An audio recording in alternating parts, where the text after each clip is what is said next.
शिव महापुराण के 7 भाग हैं जिनको संहिता कहा जाता है। प्रथम संहिता का नाम है विद्येश्वर संहिता, और विद्येश्वर संहिता में 25 अध्याय हैं। शिव के प्राकट्य अवतार की कथा है।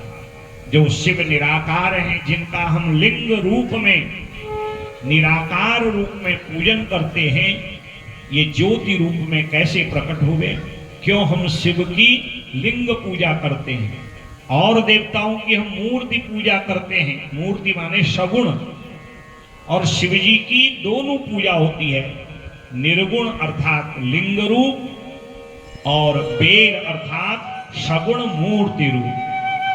तो ये भगवान लिंग रूप में कब प्रकट हुए और कैसे ब्रह्मा विष्णु को दर्शन दिया, और यही जिस दिन भगवान प्रकट हुए वही शिवरात्रि कहलाई। ये सारा प्रसंग विद्येश्वर संहिता में आता है। और रुद्राक्ष की महिमा, एक मुख से 14 मुख के जो रुद्राक्ष हैं उनके क्या नाम हैं और कैसे उस रुद्राक्ष को धारण किया जाता है, रुद्राक्ष धारण करने वाले के नियम क्या होते हैं, ये सारी कथा विद्येश्वर संहिता में आती है। और सर्वप्रथम भगवान शिव को वेद व्यास जी ने प्रणाम किया है, मंगलाचरण किया है। क्योंकि हम जो भी कार्य करते हैं उससे पहले हमें उस देवता की स्तुति करनी चाहिए, ताकि हमारे सारे अमंगल दूर हो। मंगल भवन अमंगल हारी। हम भगवान के मंगलकारी नाम का जप इसीलिए करते हैं, हमारे जीवन के सारे अमंगल अपने आप दूर हो जाते हैं। तो वैसे ही वेद व्यास जी ने जब शिव महापुराण की रचना करी तो सबसे पहले भगवान शिव की प्रार्थना करी। कैसे हैं भगवान शिव, ये तो 24,000 श्लोकों में आपको आगे सुनने को मिलेगा, मंगलाचरण रूप में। आद्यंत मंगलमजात समान भावं आर्यं कवीशमजरा मर्मात्मदेवं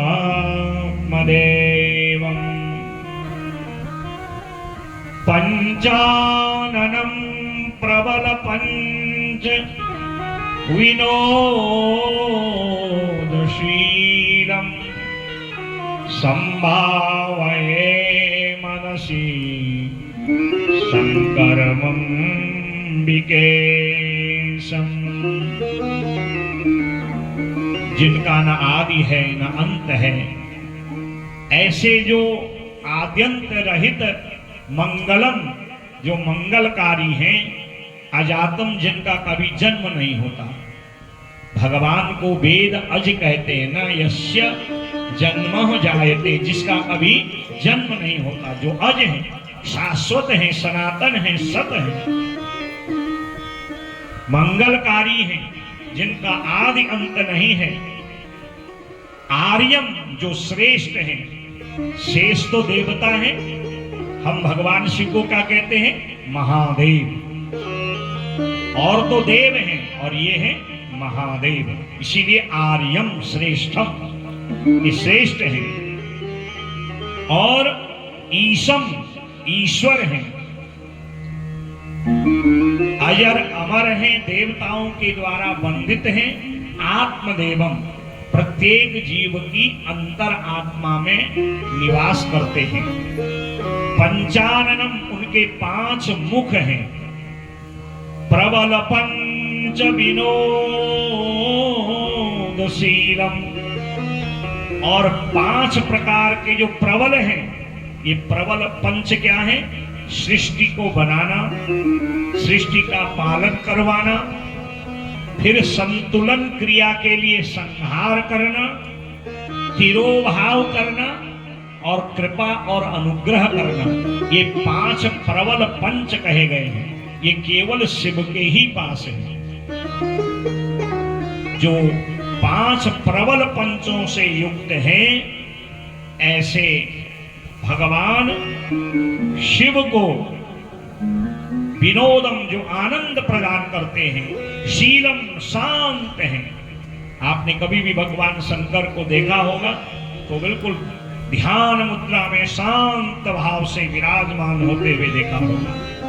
मनसी, हम अपने मन से शंकरम अंबिकेशम, जो अंबिका मां पार्वती के पति हैं, ऐसे भगवान शिव को, त्रिमुखेश्वर नाथ को हम प्रणाम करते हैं। बोले उमापति महादेव की, त्रिमुखेश्वर महादेव की। हार हार हर महादेव।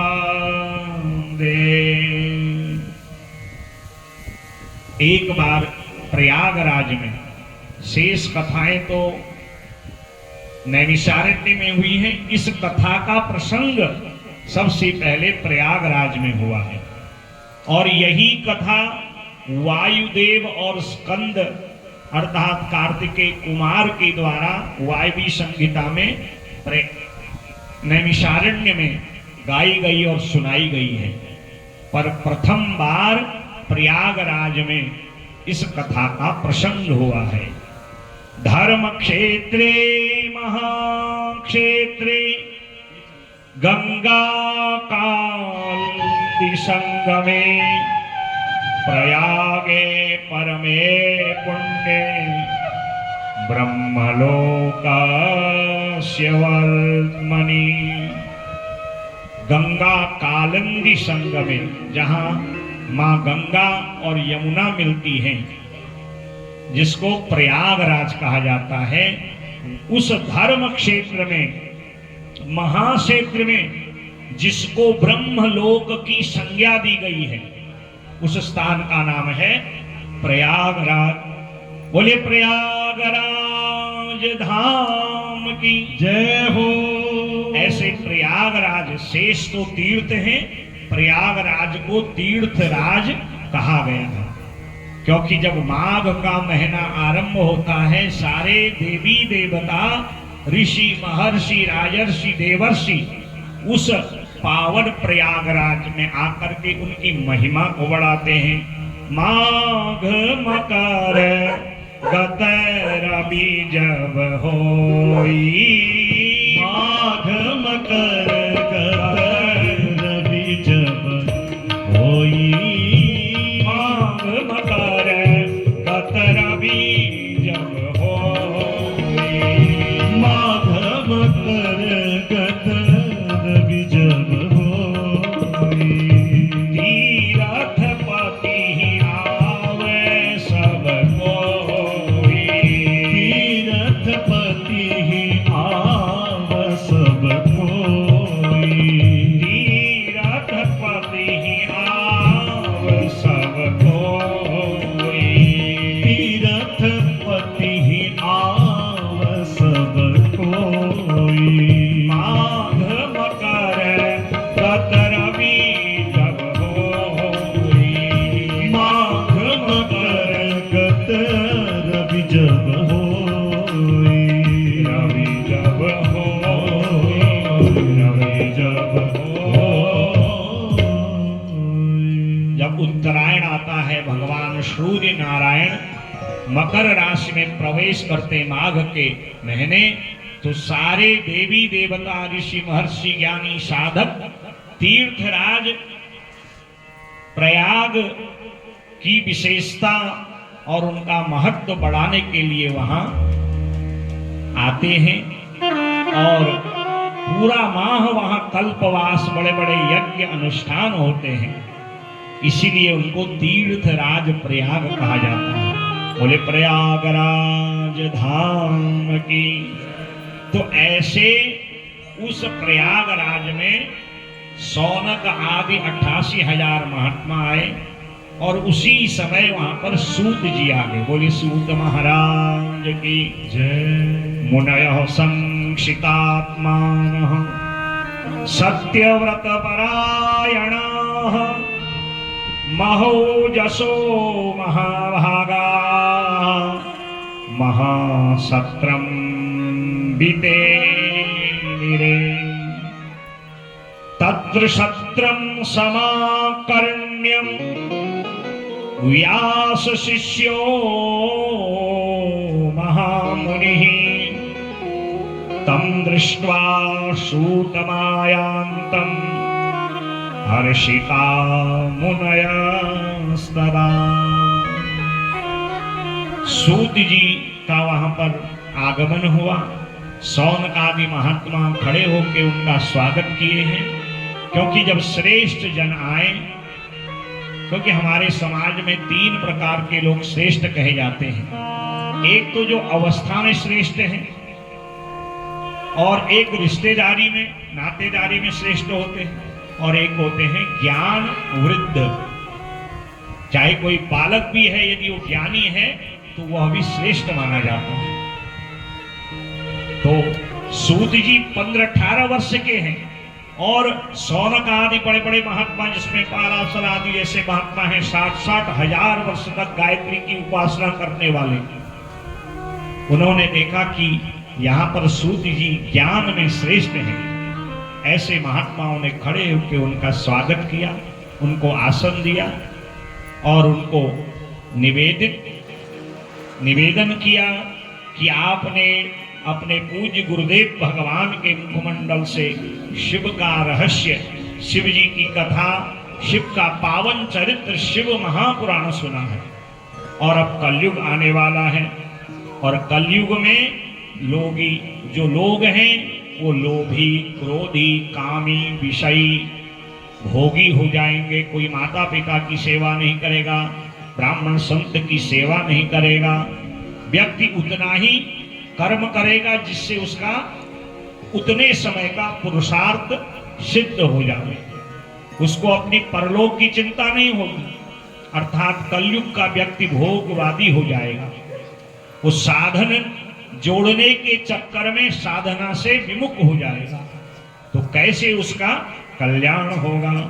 वरणहीन सबई इच्छाचारी, वरणहीन सब इच्छाचारी, धर्महीन सबई इच्छाचारी, धर्महीन सब इच्छाचारी, श्रुति विरोध रख सब नर नारी, श्रुति विरोध रख सब नर नारी, सौभागिनी विभूषण हीना, सौभागिनी विभूषण हीना, विधवन के श्रृंगार नवीना, विधवन के श्रृंगार नवीना,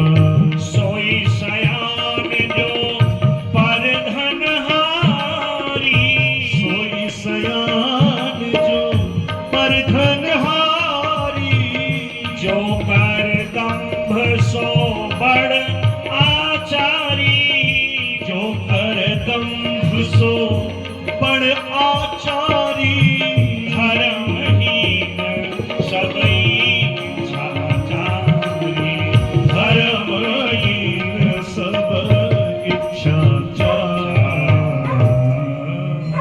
प्राप्ते कलियुगे घोरे नराः पुण्य विवर्जिताः, दुराचार रताः सर्वे, सत्यवार्ता परामुखाः,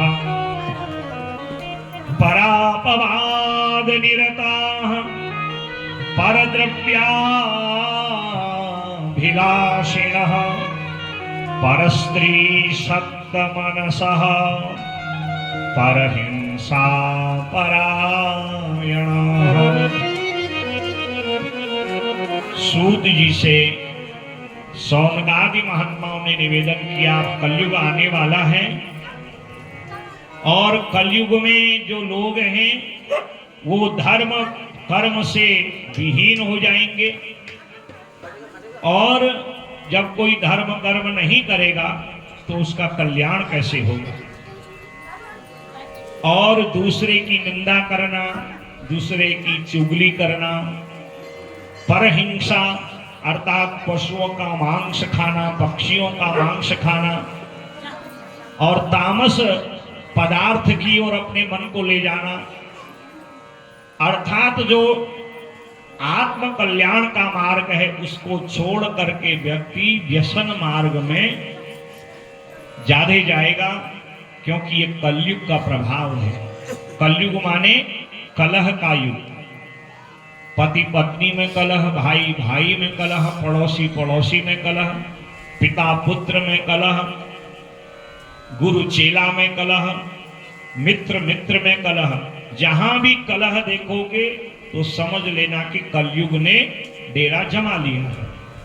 तो जब कलयुग बढ़ते रहेगा, अभी तो कलयुग को आए हुए 5,500 वर्ष के आसपास हुए हैं, 4,32,000 वर्ष का कलयुग है। कलयुग में व्यक्ति सत्कर्म से विमुख हो जाएगा, सत्य वार्ता सत्कर्म में उसका मन नहीं लगेगा। इसलिए आपसे हमारा निवेदन है कि आप हमें ऐसा कोई उपाय बताए कि जिससे व्यक्ति कलयुग में रहे भी और उसका कल्याण भी हो जाए। स्वधर्म रहिता मूढ़ा शंकरा क्रूर बुद्धय महाभिमानिनो नित्यम चतुर्वर्ण विलोपका। ज्यों ज्यों कलयुग बढ़ते रहेगा वर्ण व्यवस्था बिगड़ते रहेगी। अब तो सरकार के संविधान में ये सब चीजें रही भी नहीं और इनकी चर्चा करनी भी ज्यादा नहीं है। कलयुग बढ़ते रहेगा, वर्णाश्रम व्यवस्था बिगड़ते रहेगी, सारा भेदभाव समाप्त हो जाएगा, व्यक्ति आत्म कल्याण नहीं कर पाएगा, परिश्रम से कम अन्याय अनीति से अपनी आजीविका चलाएगा। तो ऐसे कलयुग के लोग जिनकी बुद्धि कलयुग ने बिगाड़ दी है, तो उनका कल्याण कैसे होगा? आप हमें कोई ऐसा साधन बताइए कि साधन का पालन करते हुए साधना हो जावे और व्यक्ति का कल्याण भी हो जावे।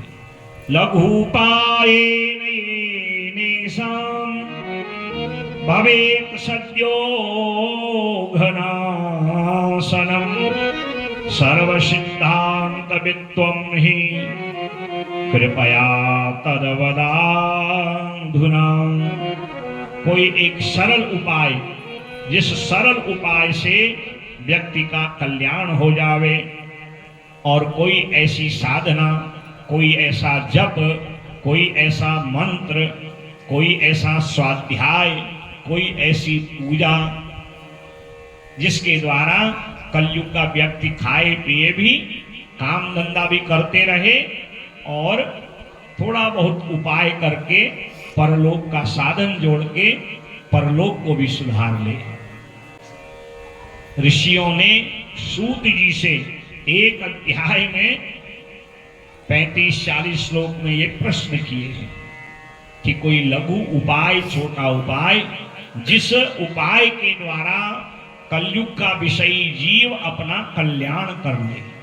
महात्मा सूत जी से उपाय पूछ रहे हैं, क्योंकि गृहस्थी से बड़ा कोई आश्रम नहीं और गृहस्थ से बड़ा कोई जंजाल भी नहीं। कहीं भी आप कथा सुनिए, भगवान के अवतारों का वर्णन सुनिए, भगवान के अवतार गृहस्थियों के ही वहां हुए हैं। किसी ने संन्यास लेके भगवान को प्रकट नहीं किया है। दशरथ जी 3 रानियों के साथ अयोध्या नगरी में रहते हैं और चक्रवर्ती सम्राट हैं। कितनी जिम्मेदारी होंगी उनकी बताइए? फुर्सत मिलती होगी उनको? नहीं मिलती होगी ना, काम धंधा राजपाट ऐसो आराम। परंतु फिर भी उस जंजाल से बच के भजन किया और राम को गृहस्थ में प्रकट कर दिया। वसुदेव और देवकी को देखिए, जेल में ही भगवान को प्रकट कर दिया। भगवान के जितने भी अवतार हैं, अदिति और कश्यप महाराज जी ने तो गंगा तट पर झोपड़ी में भजन करके वामन भगवान को प्रकट कर दिया। भगवान के जितने भी अवतार हुए गृहस्थियों के ही वहां हुए हैं। लोग कहते हैं महाराज मरण फुर्सत नहीं दिन। अब मरने की फुर्सत नहीं है तो मरना तो पड़ेगा, यमराज तो आएगा ही, क्योंकि इस संसार का सबसे बड़ा सत्य अगर कुछ है वो है मृत्यु। कुछ हो न हो मृत्यु तो निश्चित होगी, क्योंकि कालो एव बलियान, काल गर्भ के बालक को भी नहीं छोड़ता है।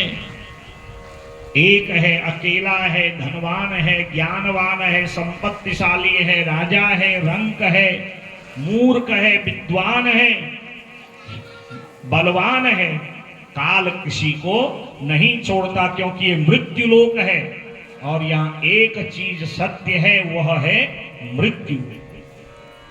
तो इसलिए अपनी मृत्यु को नित्य याद करिए, और उस मृत्यु के द्वारा हमारी दुर्गति न हो। कलयुग से बचने का सरल उपाय जो सूत जी ने ऋषियों को बताया है, उसी उपाय का हमें भी पालन करना चाहिए, क्योंकि हम गृहस्थी हैं और गृहस्थ का कार्य भी करना है, और गृहस्थ में भगवत प्राप्ति भी करनी है।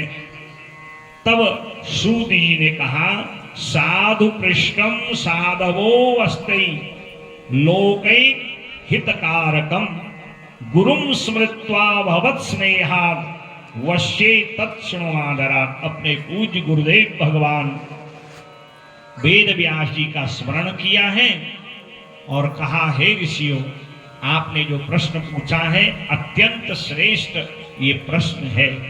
यही प्रश्न नंदीश्वर ने भगवान शिव से पूछा था, यही प्रश्न वेद व्यास जी ने सनत कुमार जी से पूछा था, यही प्रश्न मैंने अपने पूज्य गुरुदेव भगवान वेद व्यास जी से पूछा था, और उन्होंने जो बताया वही कथा मैं तुम्हें इस प्रयागराज में सुना रहा हूं, और जिस कथा का नाम है शिव महापुराण। बोले शिव महापुराण की जय हो।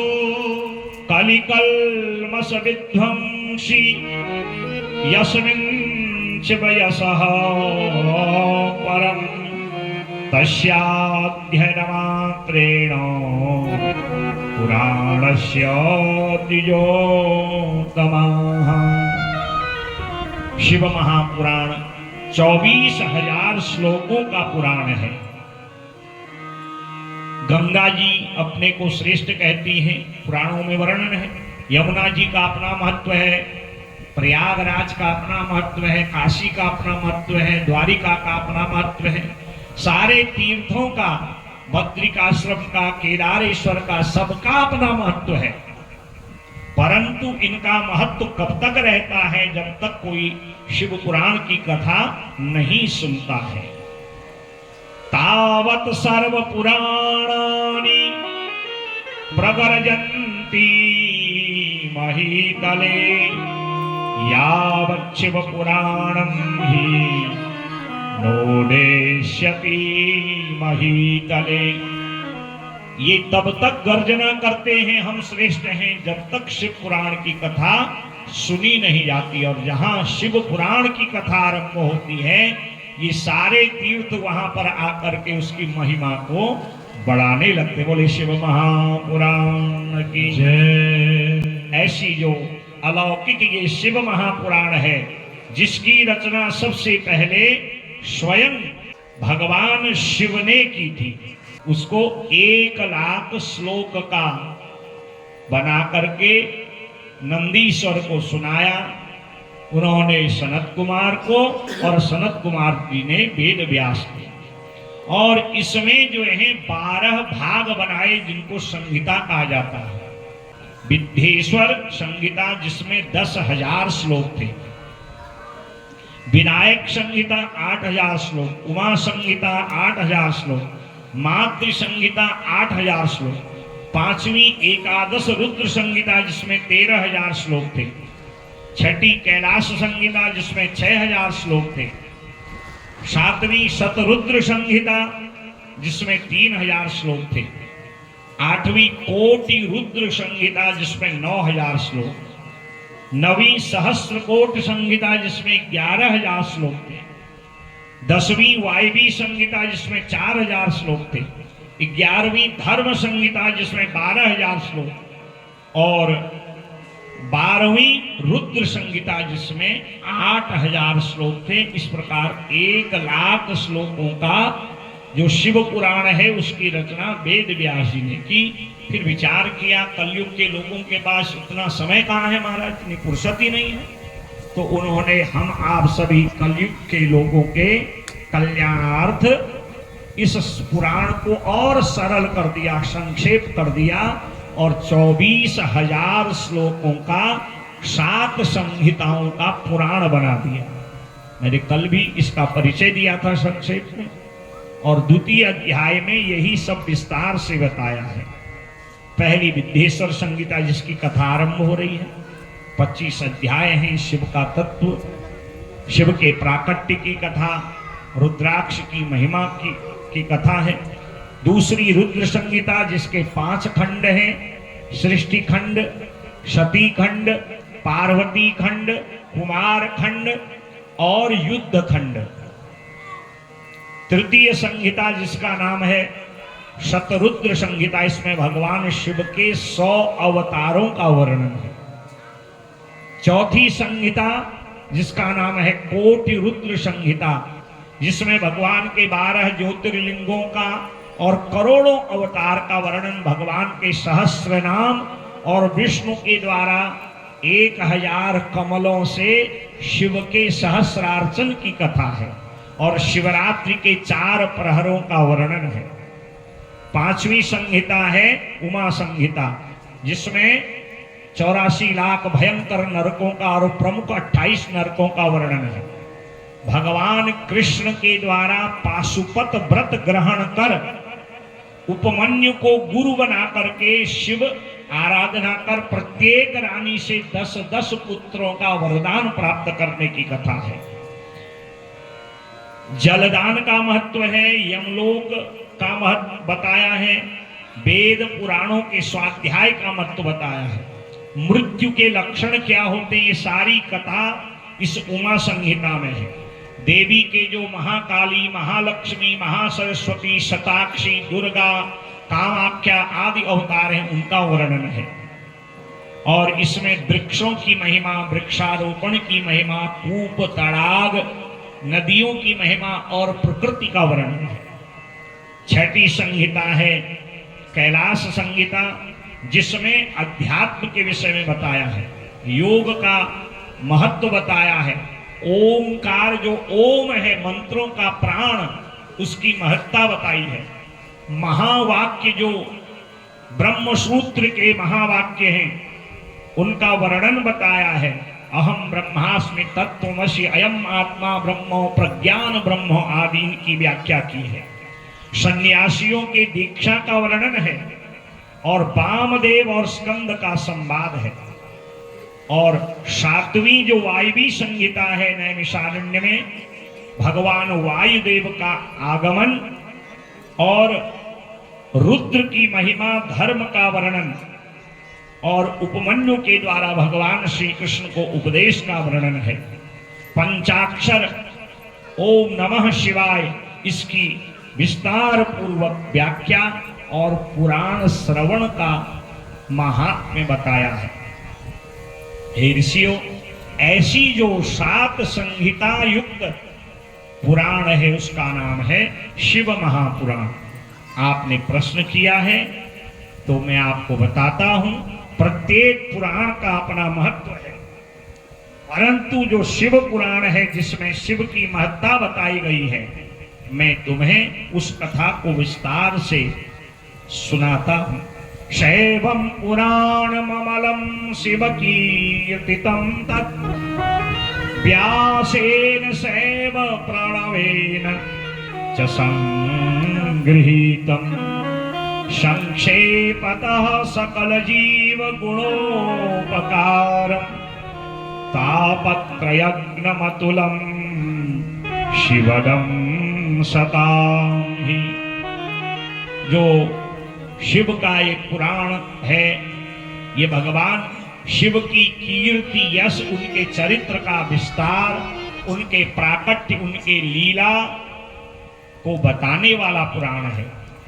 शैवों का परम धन और उनका तिलक तुल्य है। इस पुराण को श्रवण करने से हे ऋषियों आदि दैविक आदि भौतिक आध्यात्मिक तीन प्रकार के जो ताप हैं वो नष्ट हो जाते हैं। जो मनोभाव से या जिस संकल्प से इस पुराण को सुनते हैं, भोलेनाथ भगवान शंकर उनकी समस्त कामनाओं को जो है पूर्ण करते हैं। परंतु जब इस कथा को सुनने हम बैठे तो सबसे पहले भक्ति और प्रेम की आवश्यकता होती है। अगर भक्ति और प्रेम नहीं है तो इस पुराण का फल हमें नहीं मिलेगा। भगतहीन गुण सब गुण ऐसे, भगतहीन गुण सब गुण ऐसे, भगतहीन गुण सब सुख ऐसे, भगतहीन गुण सब सुख ऐसे, रावण बिना बहु व्यंजन जैसे, रावण बिना बहु व्यंजन जैसे, भगति ज्ञान विज्ञान विरागा, भगति ज्ञान विज्ञान विरागा, भगति ज्ञान विज्ञान विरागा, भगति ज्ञान विज्ञान विरागा, जोग रविन्द्र रहस्य विभागा, जोग चरित्र रहस्य विरागा, जोग चरित्र रहस्य विभागा, जोग चरित्र रहस्य विभागा, भगतहीन गुण सब सुख ऐसे, भगतहीन गुण सब सुख ऐसे। जैसे आपको भूख है, भोजन रसोई में बनाया, बढ़िया सब्जी बनाई महाराज, मसालेदार रसदार सब्जी, सूखी सब्जी महाराज, सब कुछ डाला और उसमें आपने नमक नहीं डाला तो स्वादिष्ट लगेगा? नहीं लगेगा। कुछ डालो मत डालो, अगर उस पे खाली नमक भी डाल दो तो स्वादिष्ट हो जाएगा। वैसे ही यहाँ सूत जी कहते हैं कि अगर सब कुछ है, जीवन में भक्ति और प्रेम नहीं है तो सारे जीवन के सुख नीरस हैं। बुद्धि बड़ी चतुराई बड़ी और सुंदरता मन में प्रकटी है, धाम बड़ो धन धाम बड़ो यश, कीरति हूँ जग में प्रकटी है। द्वार खड़े गजेंद्र हजार, इंद्र से हूँ कछु नाही घटी है। तुलसी जगदीश की भक्ति बिना, जैसे सुंदर नारी की नाक कटी है। इसको थोड़ा बढ़ा दो हल्का सा। धन है, संपत्ति है, ऐश्वर्य है, शरीर रूपवान भी है, बेटा बेटी नौकर चाकर, गाड़ी महल ऐसो आराम के सारे साधन हैं, और यश लोग जानते भी हैं, जहां भी जाते हैं आइए महाराज, जय जयकार भी है। परंतु सब कुछ है और यदि भगवान की निर्मल भक्ति नहीं है, थोड़ा सा ध्यान करने का समय नहीं है, कथा सुनने का समय नहीं है, थोड़ा बेलपत्र चढ़ाने का समय नहीं है, कमाए हुए धन से थोड़ा भंडारा करने का समय नहीं है, तो तुलसी जगदीश की भक्ति बिना, जैसे सुंदर नारी की नाक कटी है। सब कुछ है, जीवन में भक्ति नहीं है तो ऐसे ही है जैसे कोई सुंदर स्त्री है, उसको सारा श्रृंगार करा दिया, उसकी नाक ही नहीं है, तो कोई उसको सुंदर कहेगा? कोई नहीं कहेगा।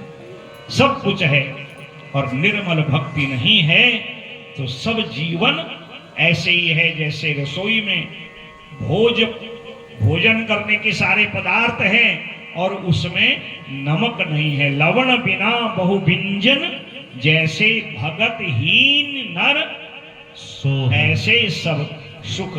सारे सुख ऐसे हैं, भगतहीन गुण सब सुख ऐसे।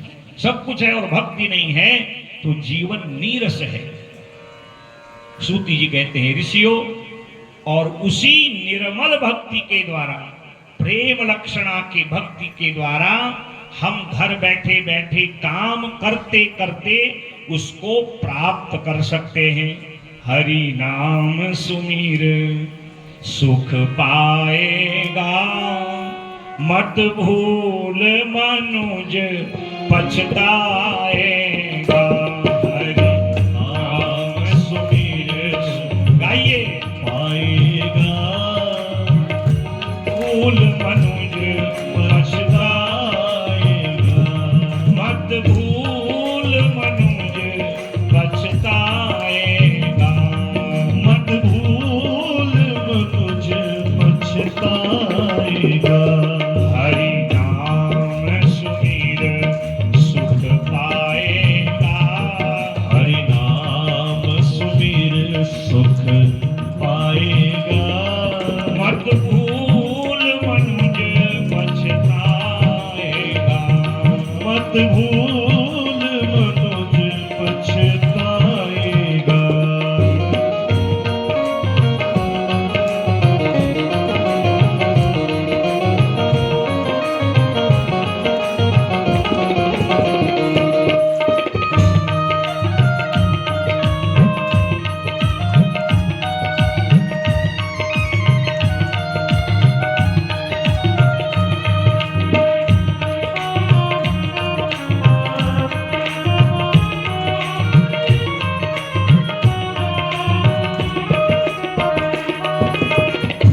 क्षण क्षण में जीवन बीत रहा, क्षण क्षण में जीवन बीत रहा, क्षण क्षण में जीवन बीत रहा, क्षण क्षण में जीवन बीत रहा।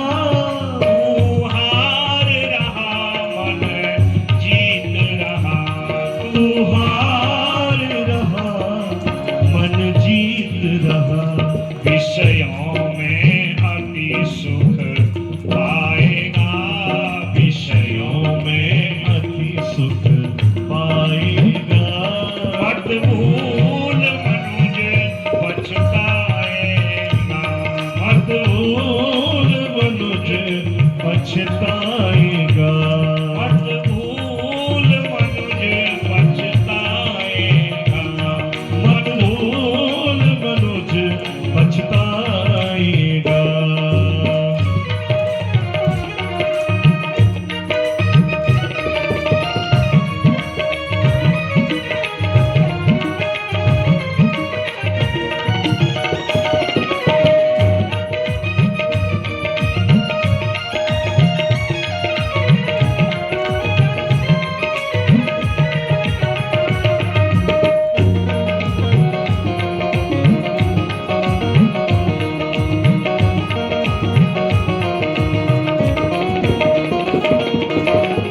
यह झूठी तेरी काया है, यह झूठी तेरी काया है, यह झूठी तेरी काया है, यह झूठी तेरी काया है।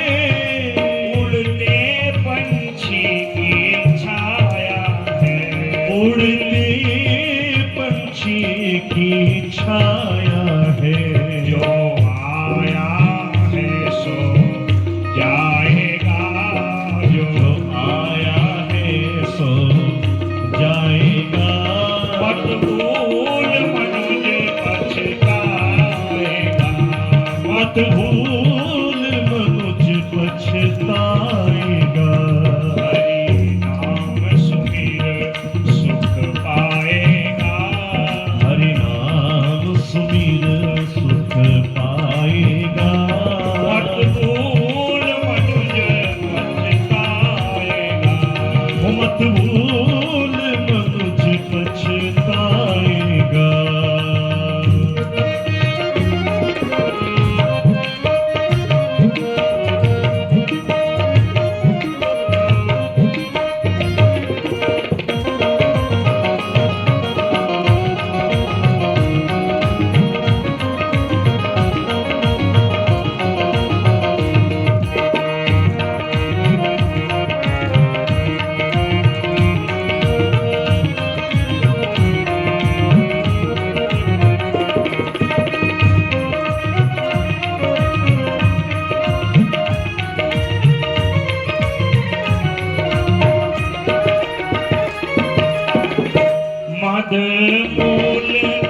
पछताएगा।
सूत जी कहते हैं, ऋषियों भक्ति की आवश्यकता इसलिए है क्योंकि भक्ति मार्ग से हमें अपने को तोलने का अवसर मिलता है कि हमारी स्थिति कैसी है, हम किस क्वालिटी के हैं, क्या स्तर है।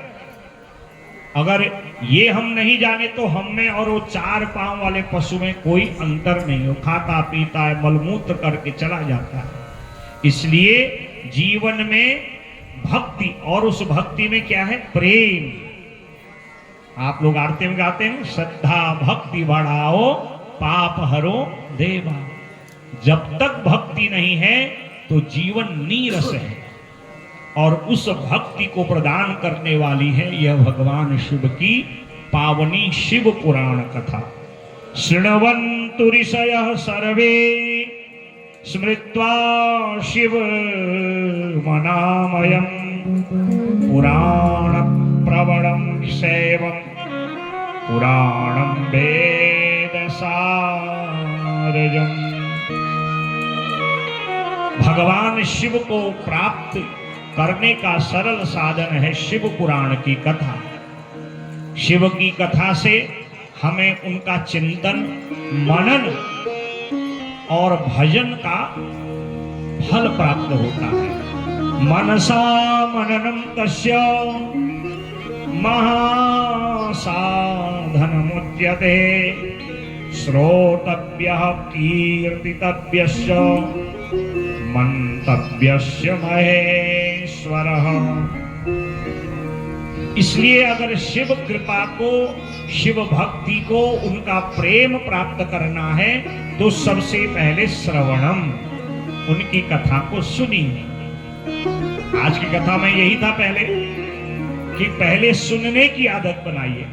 अब लोग सुनते कम हैं, सुनाते ज्यादा। कथा में भी आके अपनी बात बिना सुनाए मानते नहीं। व्यास जी चाहे बढ़िया कथा सुनाए, कैसी कथा सुनाए, आदत होती है ना कुछ लोगों को। और यहां भी है श्रवणम, पहले सुनिए। मैंने आपको निवेदन किया, मैं जो आपको आज सुना रहा हूं ये वर्षों तक मैंने अपने गुरुदेव भगवान के चरणों में बैठ के सुना, और सुना वही सकता है जिसने सुना होगा।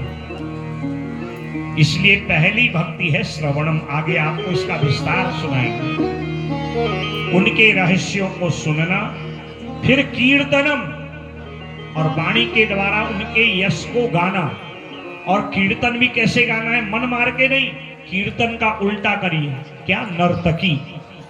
जैसे सुंदर भजन में कोई नर्तकी नृत्य करती है, कोई गीत में अच्छा नृत्य करती है, वैसे ही भगवान की भक्ति कीर्तन में हमें अपने मन को ऐसे नचाना चाहिए कि उसका दुनिया में नाचना ही बंद हो जाए।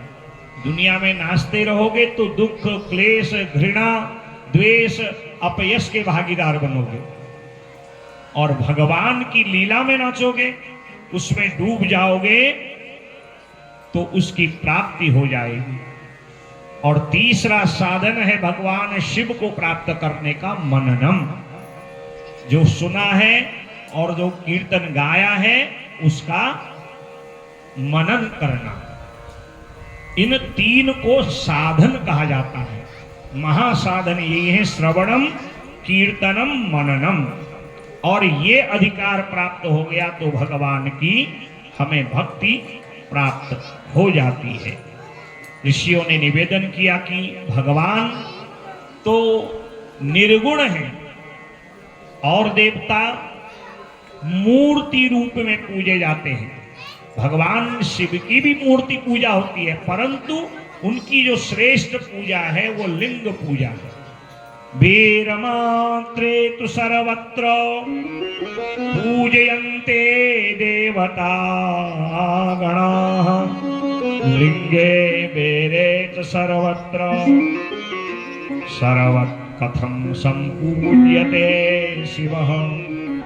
और जितने भी ब्रह्मादि देवता हैं उनकी पूजा की अलग अलग विधियां हैं।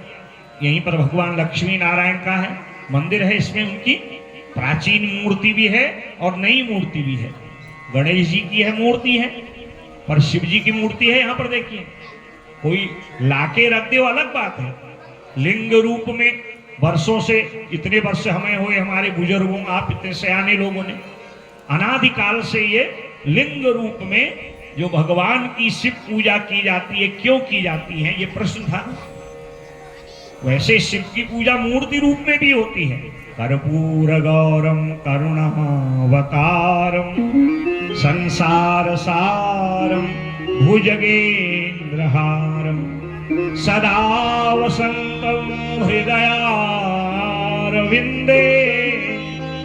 भवम भवानी सहितम नमामि। हम जब उनकी मूर्ति का ध्यान करते हैं, ये भाव आता है कि वो कितने दिव्य उनके अंग हैं, कितने नेत्र हैं, कितने उनके हाथ हैं, कैसे बाएं भाग में मां गौरी विराजमान है। ये मूर्ति हो गया, मूर्ति रूप में भी। और मूर्ति माने बेर, बेर रूप में और लिंग रूप में शिव का पूजन क्यों किया जाता है? कैसे यह भगवान शिव लिंग रूप में प्रकट हुए, आप हमें बताइए। सकलत्वात् तथा बेरम साकारम तस्य संगतम। जिसमें उनके चरण हैं, उनके हाथ हैं, नेत्र हैं, मुखमंडल है, ये तो सगुण बेर रूप हो गया। और एक है निर्गुण, जिसमें सब कुछ तो है पर वो दिखाई नहीं देता, इसीलिए हम उसको लिंग रूप में पूजते हैं। लयनात् लिंग मित्याहु तस्मात् लिंगम इति विधीयते। लिंग पुराण में विस्तार पूर्वक लिंग शब्द की व्याख्या की है, जिसमें सारे संसार के अवयव विराजमान हैं। उसी लिंग में भगवान के साथ पार्वती भी विराजमान है, गणेश जी भी विराजमान है, कार्तिकेय भी हैं, और उसी में उनके सारे गण हैं। वो दिखाई नहीं देते। और कैसे हैं? लिंग माने निराकार, जिसमें दिखाई तो कुछ नहीं दे रहा पर सब कुछ विराजमान है। तो ऐसा जो लिंग है जिसमें सारा संसार समाहित हो जाता है, ऐसे जो भगवान शिव हैं वो लिंग रूप में कैसे प्रकट हुए? तब ऋषियों को सूत जी कहते हैं, एक बार जब संसार में कुछ भी नहीं था, केवल जल ही जल था, तो उस समय भगवान महादेव, जिनको शिव महापुराण में ईश्वर भी कहा है, उनके मन में संकल्प हुआ, पुरा कल्पे महाकाले प्रपन्ने लोक विश्रुते अयुध्यता महात्मानो ब्रह्म विष्णु परस्पर। तो उस समय भगवान ईश्वर ध्यान करते हैं, केवल 3 देवता विराजमान है, भगवान शिव जिनको महादेव ईश्वर शिव महापुराण में कहा है, और भगवान विष्णु जो अगाध जल राशि में समुद्र में रहते हैं, और उनके नाभि से निकला कमल, और कमल में 5 मुख वाले ब्रह्मा जी विराजमान हैं। और कानों में आवाज आई, तपो तपो, तप करो तप करो, और तीनों देवता ध्यानस्थ हो गए। ओम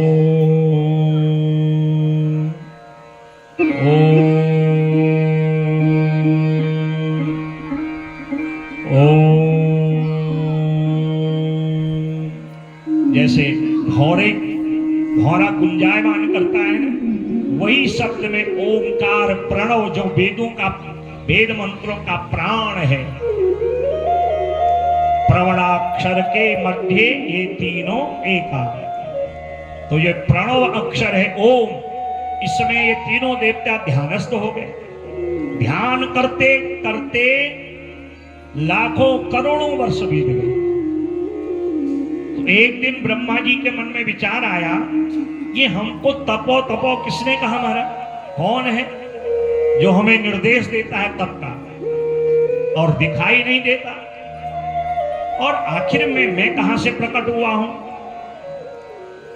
मैं जिसमें बैठा हूं वो कमल है, ये कमल कहां से निकला है?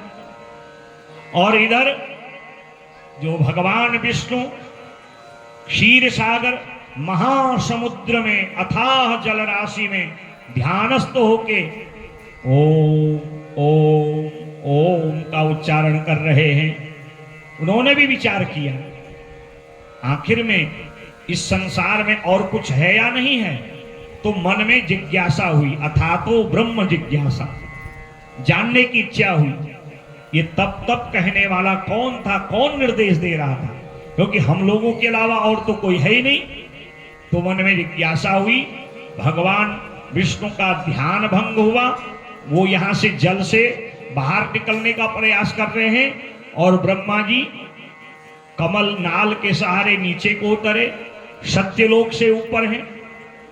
भूर भुवः स्वः मह जन तप और सत्य, ये 7 लोक है पृथ्वी से ऊपर, और पृथ्वी से नीचे अतल वितल तलातल रसातल पाताल महापाताल आदि 7 लोक हैं। दोनों जब अपने अपने स्थान से निकले तो एक दूसरे को देखने लगे और सोचने लगे कि हम बड़े, और दूसरा कहने लगा हम बड़े। ब्रह्मा कहते हैं हम बड़े, विष्णु कहते हैं हम बड़े। तो ब्रह्मा कहते हैं तुम कैसे बड़े महाराज, तुम तो क्षीर सागर में पड़े और हम इस कमल में खड़े। तो विष्णु कहते हैं भाई हम पड़े और यहां से कमल निकले और उसमें तुम विराजमान हुए, अर्थात ये कमल हमारा पुत्र, कमल से तुम प्रकट हुए, अर्थात तुम हमारे पोते जैसे हो, इसलिए हम बड़े, हमको प्रणाम करो। मैं बड़ा हूं का भाव आया। अहमेव वरो न त्वं अहम प्रभुरहम प्रभु परस्परम हन्तु कामो चक्रतु समरोद्यमम्। ये मैं का भाव आया, जिसको आजकल लोग ईगो कहते हैं। जिसके अंदर ये भाव होता है ना, वो दूसरे को कुछ समझता है नहीं। मैं बड़ा, देखिए आज से नहीं है, अभी सृष्टि आरंभ नहीं हुई है, यहीं से अहमेव वरो न त्वं अहम प्रभुरहम प्रभु, मैं बड़ा हूं। बड़े के भाव में, अहम भाव में महाराज किसको नमन करना, प्रणाम करना? परस्परम युद्धम, दोनों एक दूसरे को जो है मारने के लिए तैयार हो गए। ब्रह्मा जी ब्रह्मास्त्र उठाने लगे, भगवान विष्णु अपने अस्त्र को उठाने लगे। ततो देवगणा सर्वे विषण्णा दृश्यमाकुलाः। स्वर्गादि देव लोकों में देवता जो विराजमान है, भी सृष्टि बनी नहीं है, और यही हमारे पिता पितामह लड़ने लग गए तो कैसे सृष्टि होगी। भयंकर जब परस्पर युद्ध होने लगा तो ईश्वर भगवान ने मन में सोचा, अगर ये जो है आपस में ही लड़ने लगे तो सृष्टि का विस्तार कैसा हो। हजारों वर्ष तक ब्रह्मा और विष्णु ने जब युद्ध किया तो उनके युद्ध को शांत करने के लिए भगवान शिव ज्योतिर्रूप में, ज्योतिर्लिंग के रूप में अर्धरात्रि को प्रकट हो गए। ये फाल्गुन कृष्ण की अर्धरात्रि चतुर्दशी की रात्रि थी और ज्योति रूप में प्रकट हो गए, लिंगराज रूप में। बोले लिंगराज भगवान की जय हो। ज्योतिर्रूप में, निराकार रूप में, लिंग रूप में भगवान शिव प्रकट हो गए। और एक शब्द कान में ब्रह्मा विष्णु का आया, बड़ा वही होगा जो इसका अंत और आदि पता करे। ब्रह्मा जी हंस में विराजमान होके भूर्भुवः स्वः मह जन तप सत्य आदि लोक तक गए, पर कहीं भी इसका आदि भाग उनको दिखाई नहीं दिया। और भगवान विष्णु शूकर अवतार लिए हैं, वराह अवतार लिए हैं, उनको खोदने का बड़ा अच्छा अभ्यास है। वह अतल वितल सुतल तरातल रसातल पाताल आदि लोकों में गए, पर उसका जड़ का कोई पता नहीं चला।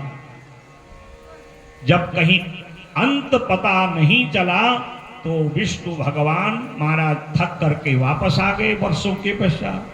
ब्रह्मा जी ने सत्यलोक से गिरते हुए एक केतकी पुष्प को पकड़ लिया।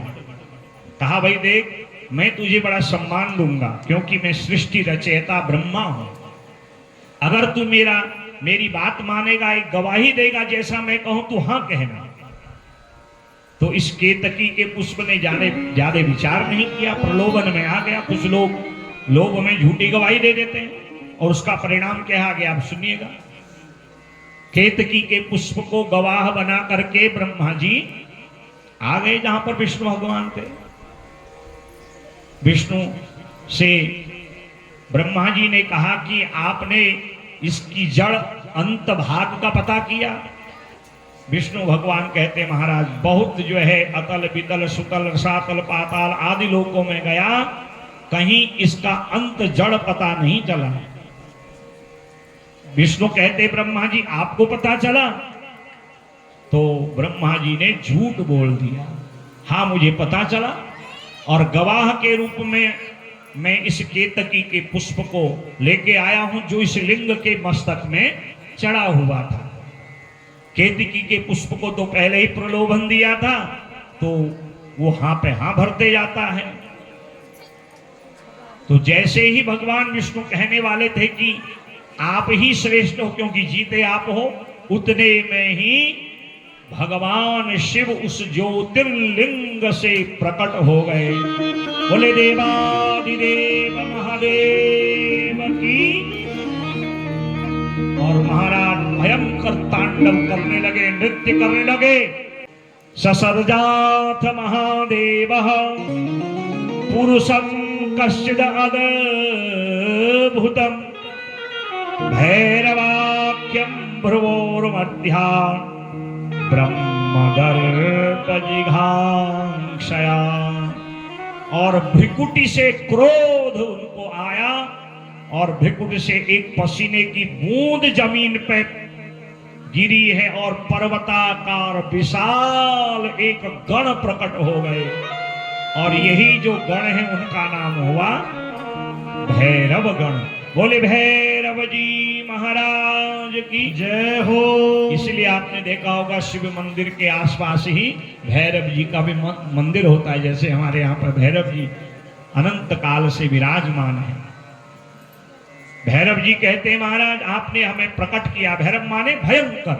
आज भैरव गण कहते हैं भोलेनाथ क्या क्या है, कहते हैं ये ब्रह्मा ने जिस मुख से झूठ बोला है इनका ये मस्तक काट दो। और बिना सोचे समझे शिव गुरु की आज्ञा मान के भैरव जी ने ब्रह्मा जी का मस्तक ज्यों ही काटा, भगवान नारायण हाथ जोड़ के शिव जी के आगे प्रकट हो गए। हाथ जोड़ लगे कि प्रभु शांत होइए, शांत होइए। सब त्वं प्रसीद करुणा करो, कल्पसम नो मृष्टम समस्व विहितम भवत्येव कैल्या। आप शांत होइए, शांत होइए, प्रसन्न होइए। अगर आपने ब्रह्मा जी के शेष मस्तकों को काट दिया, सृष्टि का कैसे निर्माण होगा। भगवान ईश्वर कहते हैं धन्य हैं विष्णु आप जो सत्य बोलते हैं, इसीलिए इनका नाम सत्यनारायण है। और ब्रह्मा जी ने आज अपने स्वार्थ के लिए, अपने आप को श्रेष्ठ मानने के लिए झूठ बोला है, तो इनको दंड मिलना परम आवश्यक था। वत्स प्रसन्नोऽसि महरे यतस्त्वाम् ईशत्वमिच्छन्नपि सत्यवाक्यम् ब्रूयात् ततस्ते भविता जनेषु साम्यं मया सत्कृति निरप्यसि। आपने सत्य भाषण किया है, अब आप जो मांगेंगे मैं आपको दूंगा। कहते प्रभु हे महादेव, हे ईश्वर, यदि आप मुझ पर प्रसन्न हो तो अपना कोप शांत करिए और भैरव जी को अब आदेश दीजिए कि आप भी शांत हो जाओ। तो भगवान महादेव शांत हो गए और भैरव से कहा अपना क्रोध शांत करो। ज्यों ही भैरव जी का क्रोध शांत हुआ तो मन में ग्लानि हो गई, ओ मैंने ये क्या कर दिया। भले ही मैंने शिव की आज्ञा मानी, पर आज्ञा मानते वक्त मैंने विचार नहीं किया और ब्रह्मा का मस्तक काट दिया। अब इस मस्तक, इस कपाल को मैं कहां रखूं, कैसे मेरे पाप का निस्तारण होगा। भले ही मैंने गुरु की आज्ञा मानी है, शिव की आज्ञा मानी है। शिवो गुरु शिवो देव शिवो बंधु शरीरिणाम शिव आत्मा शिवो जीव शिवादन्यत्र नास्ति च। होने को सारा संसार शिवमय ही है।